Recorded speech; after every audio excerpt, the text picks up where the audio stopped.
What's up YouTube? My name's Veilthrin, and we're going over my Poison Werewolf Shred build today. It is absolutely shredding tier 3. I've done some tier 20s on this, we've done world boss, everything's totally plausible with this build. So I'm just going to start with the skill setup, go into our passives, and then I'll probably talk about gear a little bit.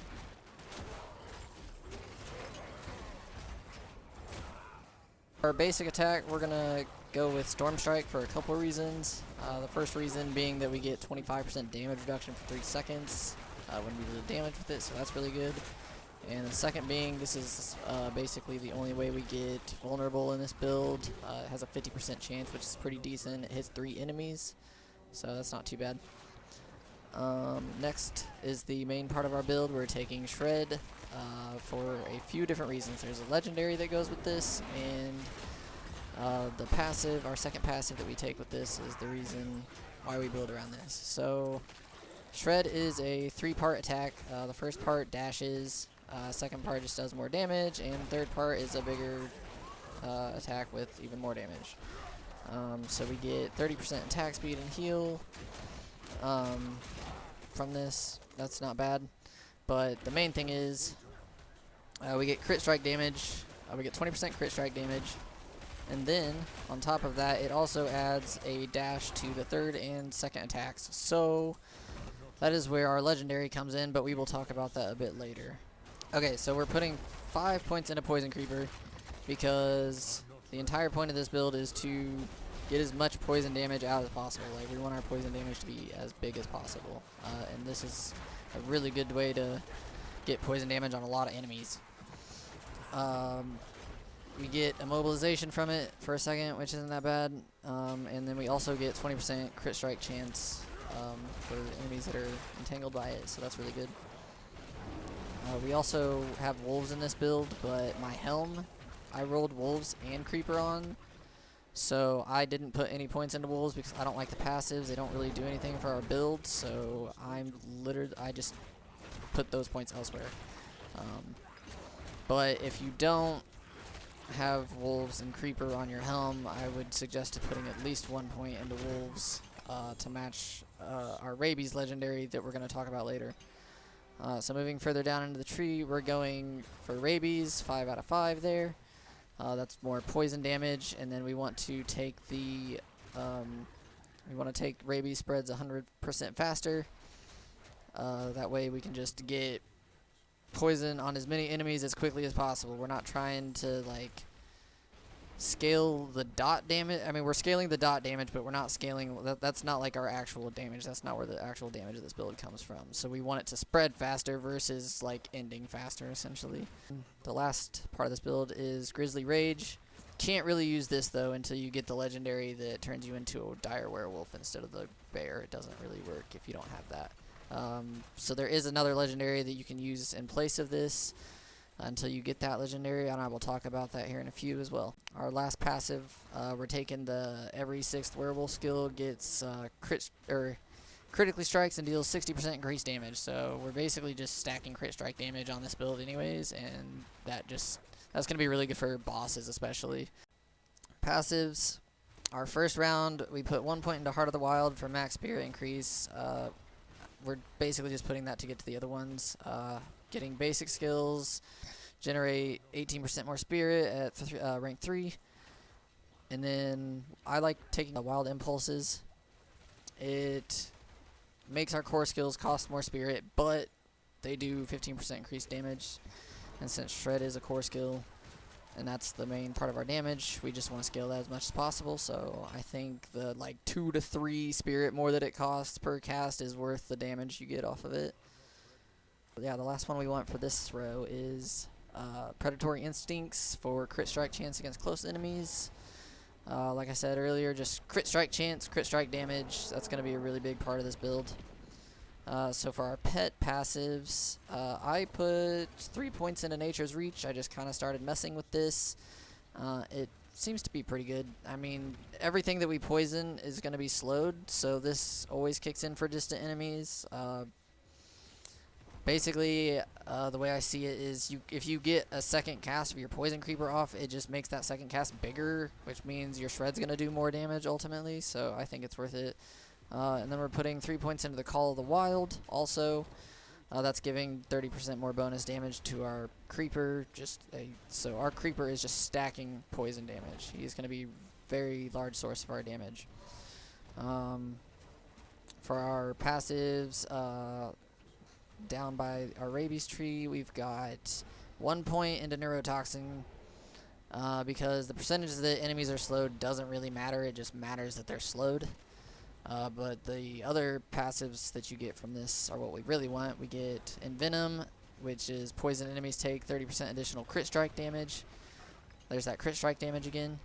And then Toxic Claws, crit strikes with werewolf skills deal 23% base damage as poisoning. That's also really good. Okay, and then for our ultimate passives, this is the last bit. It's a little bit of survivability. I noticed early on that this build specifically doesn't have very much CC break. You really only have Grizzly Rage, and that's if you have the legendary. So that being said, that's on a 50-second cooldown already. So being able to break CC is not very easy with this build. So because of that, we're putting 1 point into defensive posture to get to Thick Hide. We're going to take 3 points for Thick Hide just to fortify yourself as much as possible when you're stunned, immobilized, knocked down, etc. Basically just survivability whenever you're getting CC'd. And then we put 3 points into Unrestrained because we want control impairing effects to last a lot less time on us. We don't want to spend time CC'd. We will die. So that is pretty much the build. Okay, let's go talk about the gear real quick.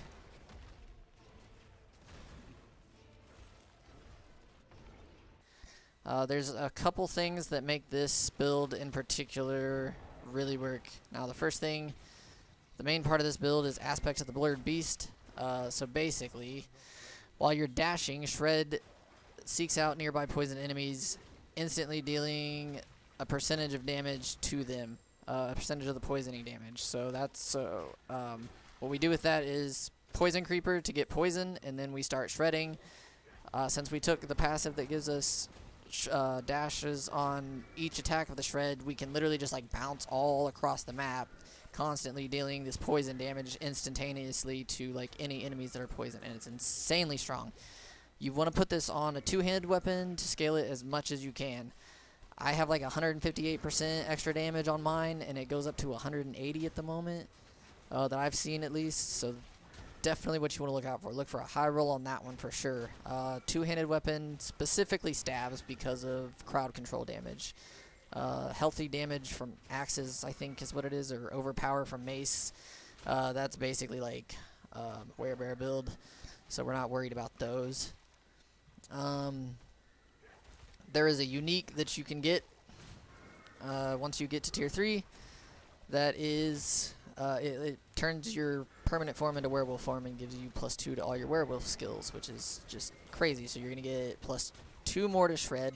You've already got Shred on the gloves. So yeah, you're basically scaling up rabies more and scaling up Shred more, which is still really good. Okay, Aspect of the Rampaging Werebeast. This one is pretty good because it's giving, let's see, increased crit strike damage when you crit strike while Grizzly Rage is active, and it increases its active time for like 1 to 5 seconds. That's pretty good. And then the other one that you want for Grizzly Rage, the main one that you want for Grizzly Rage is Direwolf's Aspect, which shapeshifts you into a dire werewolf. You gain movement speed instead of damage reduction, and you gain spirit cost reduction bonus. Plus, you get 10% max HP on kill while this is active. So that's your main, that's the main aspect that you want for Grizzly Rage.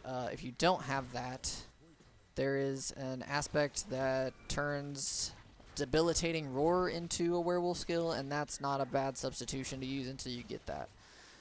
And then the other part, there's like two other aspects that I think really go with this build well. The first one is aspect of the alpha, which turns your wolves into werewolves and lets them spread rabies, and they deal more damage. That's really good. And then aspect of the umbral. You want to roll 3 or 4 on this one. You're basically getting 3 to 4 primary resource when you CC an enemy, and we do a lot of CC, so that can replenish your spirit really quickly. It's honestly better than auto attacking. Like, you can be empty and then full really quickly from that. So you want to roll a 3 to 4. 1 to 2 is kind of negligible. 3 to 4 is definitely where it's at with that. And then for gems, we're taking sapphires in the weapon for crit strike to CC'd enemies. I like rubies in the armor for max life, and then skulls and the jewelry for armor. Spirit boons, I'm taking advantageous beast from the deer for more control and parrying effect reduction. And then we're doubling up on our eagle for crit strike chance and crit strike damage. Wolf, we're taking the lucky hit for companion skill reset. It's a 20% chance on crit strikes. So that's really good. That just literally lets us cast our creepers a lot. And then last, for the snake, we take crit strikes with shape-shifting skills, heal for 3% max life. So since our main skill is shred, that's what makes sense there. That's pretty much the build.